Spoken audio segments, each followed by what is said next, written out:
Shalom para pria-pria Kristen di GIA Condrokusumo Semarang yang saya kasihi dalam Tuhan Yesus Kristus. Saat ini kita akan merenungkan sebagian dari firman Tuhan, namun sebelumnya saya ajak kita untuk berdoa. Tuhan Allah Bapa kami dalam kerajaan surga, sungguh kami bersyukur untuk kesempatan sore malam hari ini, di mana kami diberikan kesempatan untuk beribadah kepada Tuhan. Kami mohon kiranya Tuhan Engkau boleh menolong kami, memimpin kami ketika kami merenungkan firman Tuhan, agar kami boleh menangkap isi hati Tuhan dan kami mau melakukan apa yang Tuhan Engkau kehendaki. Berkatilah hamba yang menyampaikan firman Tuhan, dan juga bagi kami yang mendengar, berkat bagi kami dan kemuliaan bagi nama Tuhan. Dalam nama Tuhan Yesus kami berdoa dan kami bersyukur. Amin.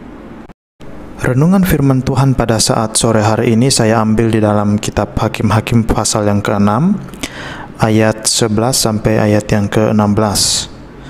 Kitab Hakim-Hakim pasal yang ke-6 ayat 11 sampai 16. Kemudian datanglah malaikat Tuhan dan duduk di bawah pohon terbantin di Ofra kepunyaan Yoas orang Abiezer itu, sedang Gideon anaknya mengirik gandum dalam tempat pemerasan anggur agar tersembunyi bagi orang Midian.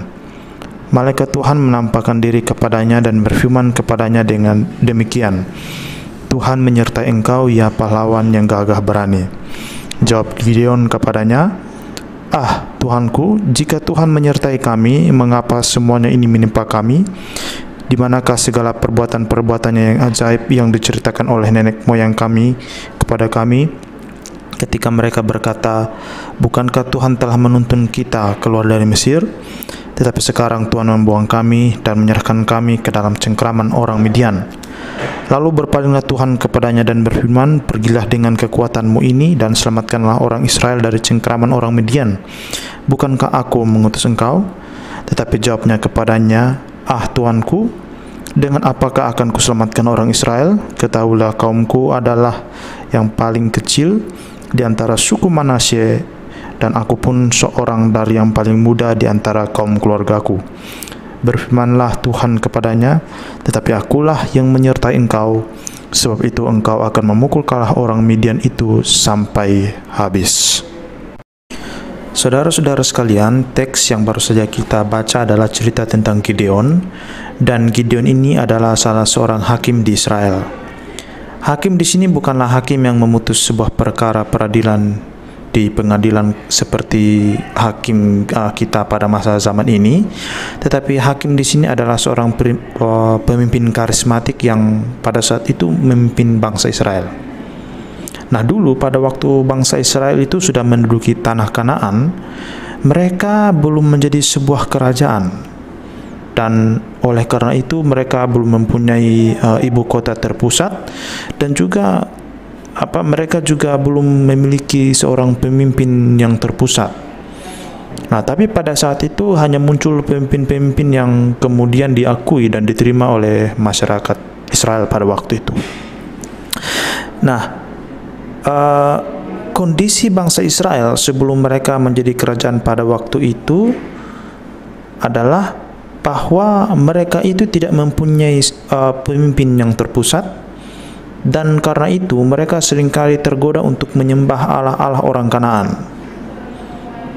Nah, jadi polanya begini, setiap kali mereka menyembah Allah Kanaan, Tuhan menghukum mereka dengan cara membiarkan bangsa Kanaan itu menindas mereka.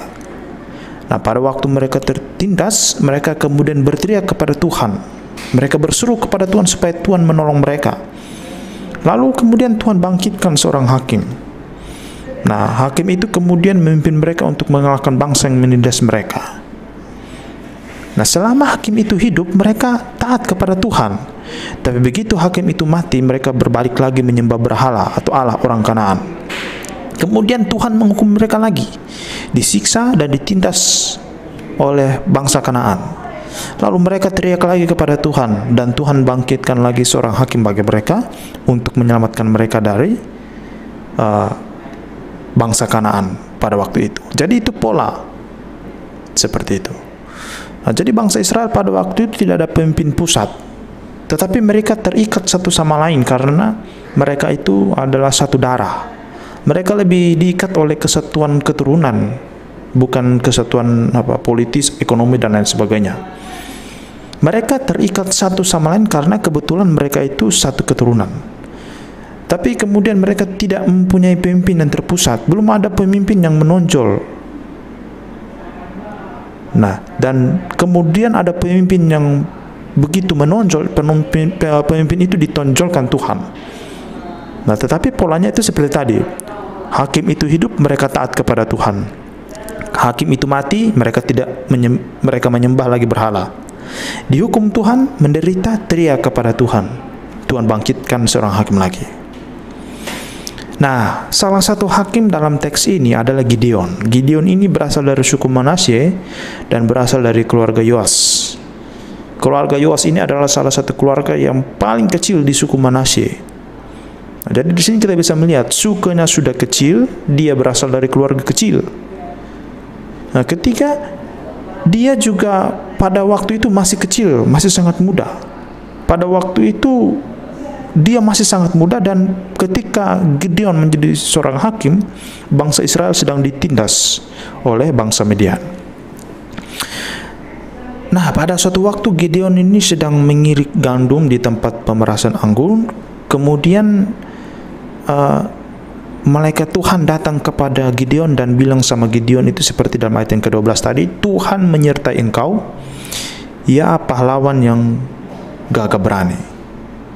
Nah, ini adalah sebuah ungkapan dari malaikat Tuhan yang menggelitik Gideon, sehingga dia berkata, masa Tuhan menyertai kami? Kalau Tuhan menyertai kami, kok sekarang hidup kami begini, kami ditindas oleh bangsa Midian. Padahal dulu nenek moyang kami bercerita bahwa dengan begitu dahsyat dan ajaib Tuhan bawa kami keluar dari Mesir. Tapi kenapa sekarang kami ditindas oleh bangsa Midian? Kemudian di ayat yang ke-14, malaikat Tuhan bilang, pergilah dengan kekuatanmu ini dan selamatkanlah orang Israel dari cengkeraman orang Midian. Bukankah aku mengutus engkau? Perhatikan apa yang Tuhan bilang kepada Gideon. Pergilah dengan kekuatanmu ini. Malaikat tidak bilang pergilah dengan kekuatanku atau kekuatan Tuhan. Malaikat hanya bilang pergilah dengan kekuatanmu.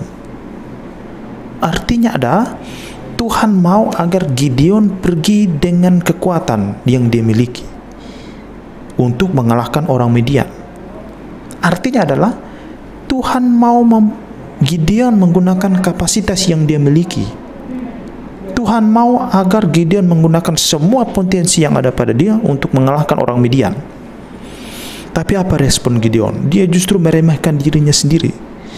Dia justru melemahkan kekuatan yang ada pada dirinya. Ayat 15. Tetapi jawabnya kepadanya, ah Tuhanku, dengan apakah akan kuselamatkan orang Israel?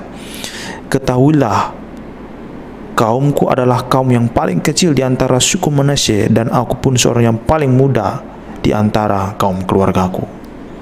Ini yang saya bilang tadi, tiga hal yang menyebabkan Gideon itu merasa tidak mampu. Tuhan bilang dengan kekuatanmu ini engkau akan mengalahkan bangsa Midian. Tapi Gideon bilang kekuatanku apa? Sukuku paling kecil, keluargaku paling kecil, aku pun masih kecil. Itu. Dia masih tetap berdalih, dia ragu dengan kekuatan yang ada dalam dirinya. Tetapi apa jawab malaikat Tuhan kepada Gideon atas keraguan itu? Ayat yang ke-16 mengatakan, berfirmanlah Tuhan kepadanya, tetapi akulah yang menyertai engkau, sebab itu engkau akan memukul kalah orang Midian itu sampai habis. Perhatikan urutannya ya. Tuhan bilang, Tuhan menyertai engkau. Gideon bilang, mana bukti Tuhan menyertai kami? Kalau Tuhan menyertai kami, kenapa kondisi kami sekarang malah parah? Kalau Tuhan menyertai kami, mana buktinya? Kok sekarang kami malah ditindas oleh orang Midian? Lalu Tuhan bilang, pergilah dengan kekuatanmu ini, dan engkau akan mengalahkan orang Midian. Gideon masih berdalih lagi. Dia bilang, kekuatan apa yang saya punya? Suku saya paling kecil di antara bangsa Israel. Keluarga saya pun keluarga kecil. Dan saya pun masih kecil. Kecil. Jadi Gideon meremehkan, merendahkan dirinya. Tetapi Tuhan bilang apa? Akulah yang menyertai engkau dan kamu akan mengalahkan orang Midian itu. Di sini kita bisa melihat bahwa Gideon diminta oleh Tuhan untuk mengalahkan bangsa Israel dengan kekuatan yang ada pada dia. Tapi kekuatan yang ada pada dia itu harus disertai oleh Tuhan. Penyertaan Tuhanlah yang membuat kekuatan yang ada pada Gideon itu bisa berpotensi untuk mengalahkan orang Midian. Nah, kalau saudara baca cerita selanjutnya, bagaimana saudara akan menemukan bagaimana cara dia mengalahkan bangsa Midian. Mula-mula dia berangkat dengan ribuan orang, tapi Tuhan bilang masih terlalu banyak, kurangi. Bilang sama mereka, siapa yang takut dan gentar pulang saja. Setelah itu 22.000 orang pulang, sisa 10.000. Tuhan bilang masih terlalu banyak, kurangi lagi. Suruh mereka minum air. Siapa yang minum air dengan cara berlutut lalu menghirup air dengan cara dijilat seperti anjing, suruh pulang. Tapi siapa yang minum air dengan cara cedok air pakai tangan baru minum, itulah yang pergi berperang. Nah, dan ternyata jumlah orang yang cedok air pakai tangan baru minum itu ada sekitar 300 orang. Kemudian Tuhan bilang bersama dengan 300 orang itu kamu maju berperang dan kalahkan orang Midian. Yang lainnya pulang. Dan akhirnya dengan 300 orang itu Gideon mengalahkan orang Midian. Begitu. Tapi hal yang mau saya fokuskan tadi adalah dengan kekuatanmu ini. Artinya apa? Penyertaan Tuhan tidak meniadakan potensi yang Tuhan berikan sama kita.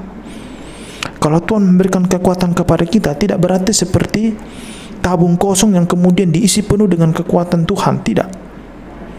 Dari semula dalam diri kita, Tuhan sudah berikan berbagai kekuatan, bakat, karunia, potensi. Dari mulanya Tuhan sudah taruh dalam diri kita berbagai kapasitas. Dari sejak semula Tuhan sudah memberikan kepada kita berbagai potensi. Tetapi dengan penyertaan Tuhanlah berbagai potensi itu bisa berdampak. Seringkali kita seperti Gideon. Kita tidak percaya pada diri kita sendiri. Kita minder.